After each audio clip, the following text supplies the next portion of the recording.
آئیے ایک ایسے سوال سے شروع کرتے ہیں جو اکثر اچھے اور خیال رکھنے والے لوگوں کے ذہن میں آتا ہے کہ آخر کیوں ان کی نیکی کو ہی ان کی کمزوری سمجھ لیا جاتا ہے۔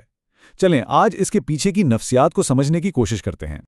یہ احساس کہ آپ سب کے لیے ہر وقت موجود ہیں، سب کی مدد کر رہے ہیں، لیکن جب آپ کو ضرورت پڑتی ہے تو ایسا لگتا ہے جیسے کسی کو پرواہ ہی نہیں، یہ بہت عام ہے۔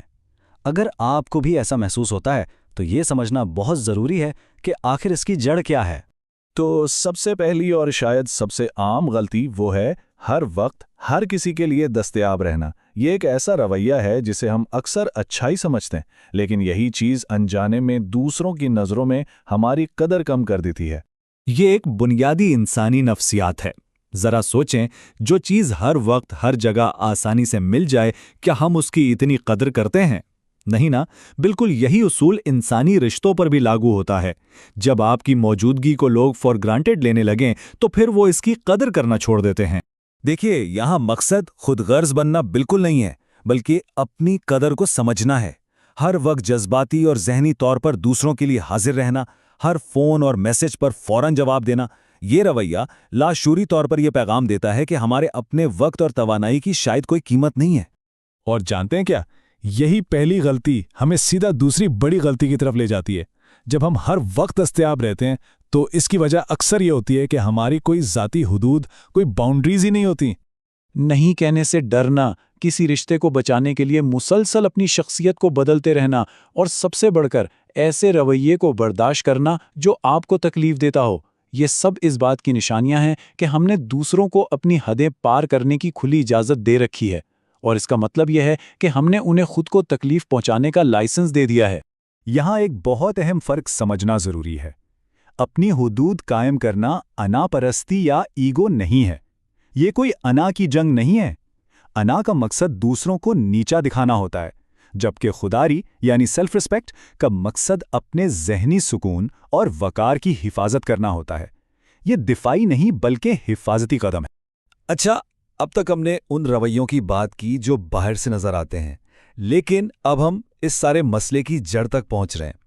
اصل مسئلہ باہر نہیں بلکہ ہمارے اندر ہے۔ یہ بات شاید سننے میں تھوڑی سخت لگے، لیکن اس میں بہت بڑی سچائی اور طاقت ہے۔ لوگ ہمارے ساتھ وہی سلوک کرتے ہیں جس کی ہم انہیں اجازت دیتے ہیں۔ اس کا مطلب یہ ہوا کہ کنٹرول کسی اور کے پاس نہیں، ہمارے اپنے ہاتھوں میں ہے۔ اور یہ اجازت ہم دیتے کیسے ہیں؟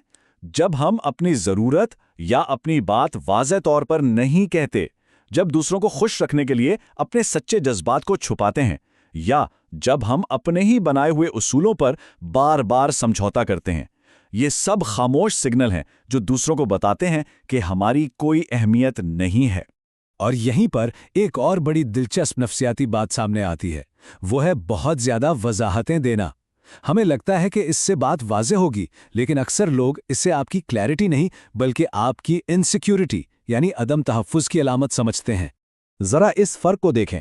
ایک پر اعتماد شخص کو ہر بات ثابت کرنے کے لیے لمبی چوڑی وضاحتیں نہیں دینی پڑتیں، اس کی بات میں وزن ہوتا ہے، جبکہ ایک غیر محفوظ شخص اپنی سچائی ثابت کرنے کے لیے مسلسل وضاحتوں کا سہارا لیتا ہے، جو الٹا اس کے موقف کو مزید کمزور کر دیتا ہے۔ تو مسئلے کی جڑ تک تو ہم پہنچ گئے۔ اب سوال یہ ہے کہ اس صورتحال کو بدلا کیسے جائے؟ اچھی خبر یہ ہے کہ اس کا حل موجود ہے، اور یہ 3 بہت ہی عملی طریقوں پر مشتمل ہے۔ لیکن ان طریقوں پر عمل کرنے سے پہلے یہ ایک بنیادی اصول ذہن میں بٹھا لیں: عزت مانگنے سے نہیں ملتی، یہ کمائی جاتی ہے۔ یہ ہمارے رویے کا ایک خودکار نتیجہ ہے۔ جب رویہ بدلے گا تو نتیجہ بھی خود بخود بدل جائے گا۔ تو یہ رہے وہ 3 قدم۔ پہلا، پرسکون لہجہ، یہ آپ کے اندرونی کنٹرول کو ظاہر کرتا ہے۔ دوسرا، واضح فیصلے، یہ ذہنی پختگی اور خود اعتمادی کی نشانی ہے۔ اور تیسرا، اپنے رویے میں مستقل مزاجی، یہ بھروسہ قائم کرتی ہے۔ جب یہ تینوں چیزیں مل جاتی ہیں تو عزت خود بخود بننا شروع ہو جاتی ہے۔ تو یہ سب کچھ جاننے کے بعد سوال یہ ہے کہ پہلا قدم کیا ہونا چاہیے؟ آج، ابھی، اسی وقت اس تبدیلی کے سفر کا آغاز کہاں سے کیا جائے؟ سب سے پہلے اس بات کو دل سے قبول کرنا ہوگا۔ ایک اچھا اور نرم دل انسان ہونا کوئی کمزوری نہیں، یہ ایک بہت بڑی خوبی ہے۔ لیکن ہر غلط بات کو برداشت کر لینا طاقت نہیں بلکہ یہ خود کے ساتھ زیادتی ہے۔ یاد رکھیں، نرمی اور مضبوطی ایک ساتھ ممکن ہے۔